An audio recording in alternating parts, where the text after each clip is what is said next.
Doctor Rajkumar ಉದ್ಘಾಟಿಸಿದ್ದ ಚಿತ್ರಮಂದಿರ ನೆಲಸಮ ಆಗಿದೆ. ಬೆಂಗಳೂರಿನಲ್ಲಿ ಪ್ರಖ್ಯಾತ ಊರ್ವಶಿ ಚಿತ್ರಮಂದಿರ ನೆಲಸಮ ಆಗಿದೆ. ಲಾಲ್ಬಾಗ್ ಮುಖ್ಯ ರಸ್ತೆಯಲ್ಲಿರುವಂತಹ ಊರ್ವಶಿ ಚಿತ್ರಮಂದಿರ ಇನ್ನೂ ಕನಸಾಗಿ ಉಳಿಯುತ್ತೆ. ಕೋರ್ಟ್ ಅನುಮತಿಯ ಮೇರೆಗೆ ನೆಲಸಮ ಮಾಡಿದ್ದಾರೆ ಚಿತ್ರಮಂದಿರವನ್ನ. ಭೋಗ್ಯದ ಅವಧಿ ಮುಗಿದ ಹಿನ್ನೆಲೆ ಚಿತ್ರಮಂದಿರದ ತೆರವು ಮಾಡಲಾಗಿದೆ. 1970ರಲ್ಲಿ ನಿರ್ಮಿಸಿದಂತ ಈ ಚಿತ್ರಮಂದಿರ 35 ವರ್ಷಗಳ ಕಾಲ ಭೋಗ್ಯಕ್ಕೆ ಪಡೆದಿದ್ರು. ಇದೀಗ ಭೋಗ್ಯದ ಅವಧಿ ಮುಗಿದಿರೋದ್ರಿಂದ ನೆಲಸಮವನ್ನ ಮಾಡಲಾಗಿದೆ. ಇನ್ನು ಸ್ಥಳಕ್ಕೆ ಪೊಲೀಸ್ ಕರೆಸಿ ಬಿಗಿ ಭದ್ರತೆಯಲ್ಲಿ ತೆರವು ಕಾರ್ಯಾಚರಣೆಯನ್ನ ನಡೆಸಿದ್ದಾರೆ.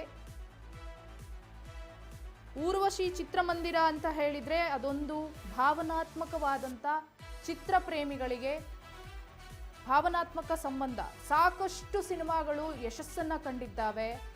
ಸಾಕಷ್ಟು ಚಿತ್ರನಟರು ಅದರಲ್ಲಿ ಅವರ ಸಿನಿಮಾಗಳ ಯಶಸ್ಸನ್ನ ಕಂಡಿದ್ದಾರೆ. ಸಿನಿ ಪ್ರೇಮಿಗಳಿಗೆ ಉತ್ತಮವಾಗಿರುವಂತಹ ಒಂದು ಊರ್ವಶಿ ಚಿತ್ರಮಂದಿರವಾಗಿತ್ತು. ಆದರೆ ಈಗ ನೆಲಸಮ ಕಂಡಿದೆ ಊರ್ವಶಿ ಚಿತ್ರಮಂದಿರ.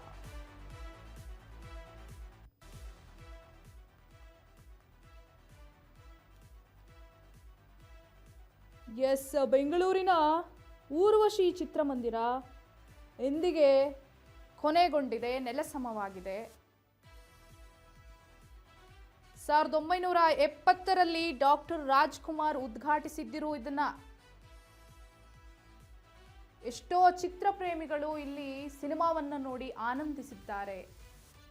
ಎಷ್ಟೋ ಚಿತ್ರನಟರು ಯಶಸ್ಸನ್ನ ಕಂಡಿದ್ದಾರೆ ಈ ಒಂದು ಚಿತ್ರಮಂದಿರದಲ್ಲಿ. ಇಂದಿಗೆ ಇದು ಕನಸಾಗಿ ಉಳಿಯುತ್ತದೆ.